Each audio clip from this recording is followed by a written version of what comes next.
What is going on, Trash Talkers? We're back with another episode for you. In today's episode, we're going to be talking about the most overrated NFL draft prospects in the 2021 NFL Draft. We're going to give you all the details that you need to know. All that and much more coming your way right now!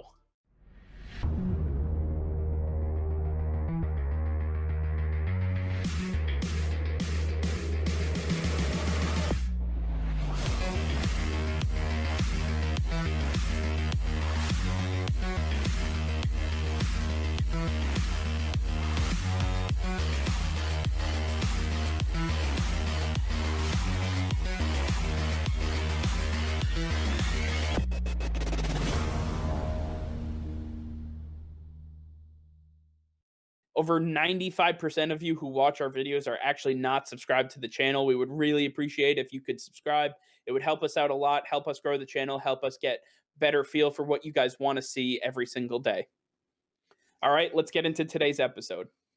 All right, Nick. Well, we are just a few days away from the 2021 NFL Draft, and what a better time to talk about some of the most overrated players entering the draft. And why don't we start off with one of the quarterbacks that everybody has high on their draft boards? Mack Jones, I think that we can all agree that he's somewhat overrated. I think that when you say Mack Jones and the third overall pick with the 49ers, those two should not go together. There's no reason that anybody should be saying he's better than Justin Fields or Trey Lance. If you're not a mobile quarterback, if you don't have the ability to run, you take a notch down in my book. You are not a guy who can sit there in the pocket and just command an offense anymore. Those don't exist. Tom Brady's, Peyton Manning's, we'll never see those again. That is not the wave of the NFL. I don't care if you're Bill Belichick or not. You're not going to be creating a pocket passer that's going to develop into an elite quarterback in today's NFL. It's just not going to happen. You need to be able to extend plays with your feet. You need to be able to move on the run, make play, think on your feet. You can't just sit in the pocket, move around. Pockets collapse all the time. Offensive linemen are not what they used to be. So I think that you've got to get a quarterback that is more mobile. Mack Jones just does not have that. And without that, you're missing a half a quarterback in my book. Absolutely. And, Mac Jones, when I take a look at the rest of the quarterback field in this draft class, I say, okay, is he the most accurate thrower? No, that would be Trevor Lawrence. Okay, well, we know he's not the most mobile. Is he the best deep ball thrower? No, that would be Trey Lance. Okay. Is he, somewhat athletic and can move around the pocket? Yes, slightly. He has really good pocket presence, but he doesn't have the overall footwork that it would take to move around the pocket. Do more like a Kirk Cousins type of vibe. I just he's not the best at anything in this draft, and it really pains me as to why teams believe that he has some value at the top of this draft. I'll give you one thing that he's the best at. That's his read progression. I think he's the best at going through his reads extremely fast, and that's what has really taken other head coaches and general managers back, and that's why they're interested in him. He can go through progressions extremely fast. He can pick up on very complex plays very quickly, and that's why when you look at Kyle Shanahan's system for the 49ers, he runs a very complicated system, and so Mack Jones would be a seamless transition. He's also very similar to other quarterbacks in Shanahan's system that have had success. So that's why we're seeing him and the third overall pick being associated with each other. Other than that, there is no reason that Mack Jones should even be in the presence of a top 10 pick. Yeah, I mean, there's other players on this board that, I don't want this to be the hate on Mac Jones show, but Jamin Davis, the linebacker coming out of the University of Kentucky. Tell us what you think about Jamin Davis. Yeah, Jamin's a great linebacker, but I think when you look at his highlights and his tape, he really lucked into a lot of situations where he was in the right position. He got a good tip. He caught the ball off of a tip. He was in position to get a sack on the quarterback because he was completely unblocked off the edge.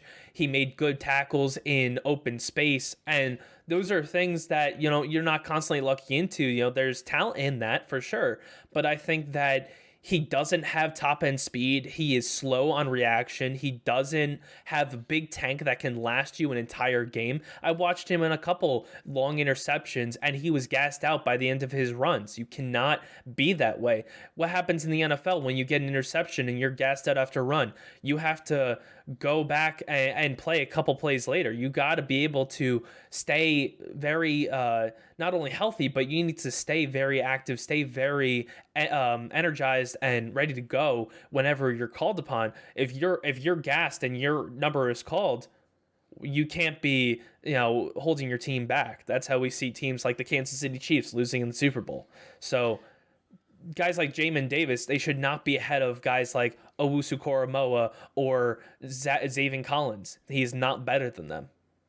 I take a look at Jamin Davis, and I see a lot of the similarities that you mentioned, but I also take a look. You talk about long interceptions. Well, what about you know running backs that don't run north and south, that simply run sideline to sideline, and having to move with some of these offenses with mobile quarterbacks? You're going to have to chase these guys, and if you're constantly gassed, I mean, don't forget, an NFL football field is 50 yards long, so that's a constant way of having to keep on moving, continue to chase after these guys. If you're winded after that, after just a couple of plays, you're not going to last very long in the NFL. I think teams have to take a look at what he was able to do in college and say, okay, can he actually sustain his tank in the NFL? Well, you want to talk about running backs? We have Naji Harris also, and I know I'm alone on this one, but Naji Harris to me, he's a solid running back, but is he the best running back in this draft class? I don't think so. I think there are better running backs that you can get for a much better value. When you say Naji Harris, everybody says, oh, he's first round guaranteed. He's going to one of these teams that needs a running back. And he might, but I think that you're paying way too much for him when you can get a guy who's going to do equally as well as he will in the third round.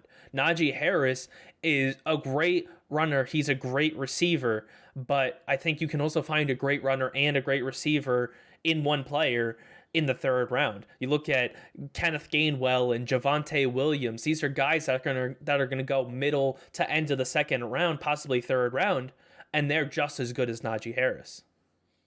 Uh, wow. You couldn't be more wrong on this one, I think. Najee Harris played against literally the best of the best, and Kenneth Gainwell did not. I mean, it's that simple. Najee Harris was a premier back in arguably the best offense in college football, and Kenneth Gainwell was not.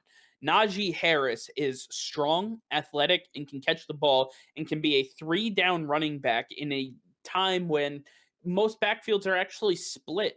And when you can have a guy that can be relied on to hold on to the ball, and he didn't have fumbling issues. He showed this year why he forewent the draft last year to showcase his ability to catch the ball out of the backfield. I think he improved his stock from last year, and I honestly believe that you are definitely alone on this one. Najee Harris is clearly, in my eyes at least, the number one running back in this draft class, and it's not even a close race. I mean, there's plenty of running backs in the league. When you look at Dalvin Cook and Aaron Jones, Miles Sanders, Austin Eckler, these guys didn't come in the first round. They weren't from big name schools. They were picked in the middle of the draft and turned out to be elite running backs in the NFL. Running backs are not they're not what they are in college. They are very different players, and not all of them translate to the NFL. And when you look at running backs taken in the first round over the last 10 years, the success rate is extremely low. But when you take a look at the top end running backs in the NFL, who are you thinking about? Derrick Henry, who went to Alabama, Saquon Barkley. You have Christian McCaffrey, who went to Stanford. You have Ezekiel Elliott, who went to Ohio State. These are the top end running backs in the NFL, the guys who are relied on by their teams to be sole ball carriers in the backfield, to actually hold on to their position and then just have role players around them. These guys are not splitting reps in the backfield. They are premier running backs. That's exactly what Najee Harris can do. And you can talk about some of these other guys, and that's great. Maybe they were diamonds in the rough, but at the end of the day, the top end premier backs did go to big name schools, and that's what Najee Harris is going to be in the NFL. He's going to be a premier running back. This isn't about players who I think are going to be a bust. That's not what this is. This is players who are overrated, who are going to be taken too high when you could get a value player or a player of equal caliber at a value in later rounds. I just uh, fundamentally disagree with your analysis of Najee Harris, and no amount of argument or ch- no amount of argument or going back and forth is going to change either of our minds at this point. We've done enough analysis and enough film review and whatnot to take a look at these players and come up with our own analysis. But at the end of the day, like I said, I just believe that Najee Harris is by far and away the best running back in this draft class. Well, I think one person that we can agree on that is overrated is Landon Dickerson, the center out of Alabama. When you say a center and you say he's a first round talent, I say you're ridiculous because no center in the league who is good has come in the first round. When you look at Corey Linsley and David Andrews and Rodney Hudson, these were not first round picks. They came in the fourth, fifth, sixth, seventh rounds. They were day three guys. They did not come on day one. You do not waste you do not waste a first round pick on a center, one of the easiest positions on the field to play. When you have two guards next to you, all you have to do is hike the ball and help. You have to aid the guards in blocking the defensive tackles. It's not that difficult, and that is not a position you waste in the first round. I agree with your sentiment. I'm not going to go as far as to say that they have the easiest job because punters and kickers do exist. Okay, I Uh, don't. Barring, I'm talking you about. meant real football players. I'm Got it. talking Okay. about the top 22 positions. Centers do have a difficult job, I will say, because they have to be the quarterback of the offensive line. They have to identify absolutely everything. They have to have the vision that the quarterback has. They have to be on that same page. So I'll give you. I'm gonna take that away from you, but I do agree that a first round should never be synonymous with the center position. It just shouldn't. When you talk about offensive linemen, the only one that should ever come into play with the with the first round should be left tackles or right tackles for lefty quarterbacks. The blindside protectors are your number one priority because they're arguably the second most important position on the offense. And then once you have that solidified, all the offensive linemen are going to fall into the third, fourth, fifth, and so on rounds. Those guys are not going to be your top end priority unless you have literally nothing else. And by the looks of things, there's very few teams who meet that criteria. And finally, we have Elijah Moore, wide receiver out of Ole Miss.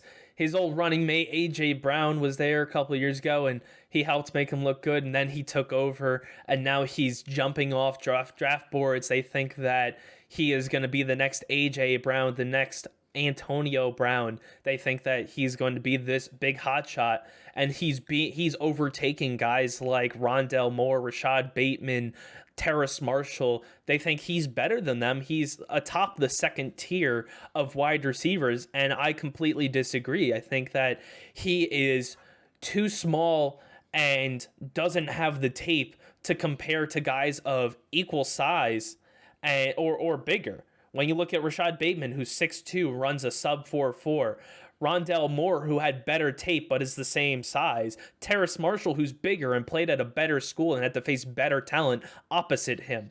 I think these guys are better than Elijah Moore. Elijah Moore might have a higher ceiling, but his floor is much lower, and he is being looked at and he's looked at as too highly regarded as a top end wide receiver. Yeah, I mean, he has average to below average size for a slot receiver. He is on the shorter end of what teams are looking for right now, especially when teams are trying to transition their slot guys into more of a Juju Smith Schuster, Corey Davis type of role. That's who you want over the middle, the big, strong guys that can power some of these catches over the middle. And then he, taking a look at what NFL.com has for some of his weaknesses, we have he has a tendency to use elongated step into his route breaks, which means he rounds his breaks. It's not very sharp. He's not sticking his foot into the ground. Limited catch radius, dealing with tall throws, meaning he's not going to go up and get it. He doesn't have the standing jump to be able to go get those 50-50 balls. On top of the fact that he is already short, it's going to be a struggle for him to get anything on the outside. He's going to struggle in the NFL with downfield balls. He's got to work the middle of the field. He had a huge issue with drops in 2019, which he seemed to have rectified a little bit. But nonetheless, a case of the drops just don't go away overnight. You have to make sure that that isn't going to come revisit him. And his elusiveness and his ability to run after the catch is just, it's average. It's not anything that I saw that he was speeding past defenders. He wasn't weaving in and out of traffic. He didn't do anything to light up my screen. I think that he's an average wide receiver. And I think that if you take him in the first round or even the second round, you're foolish, because there are plenty of receivers that can go before him and should go before him. And I've gone on record as saying I believe that Terrace Marshall Jr. is one of the best receivers in this draft class. And I believe that when we're talking about Elijah Moore over Rashad Bateman and Rondale Moore and Terrace Marshall and some of these other guys, I just have to wonder who the hell is hyping these guys up to the point where they're jumping up mock drafts so high. Yeah, it really doesn't make much sense. And Elijah Moore is a guy that's going to disappoint if he's taken too high. He's not going to live up to those expectations. Whereas if he's drafted on day 2, he has less expectations and requirements that are more likely for him to meet. So I think that drafting him on day 1 is a complete mistake for any team. But day 2 is exactly where he belongs. All right, well, that's going to do it for now. Thank you all for watching. Make sure to like this video and subscribe to the channel if you haven't already. Hit that notification bell. We go live every single day. That'll be all. Peace and love.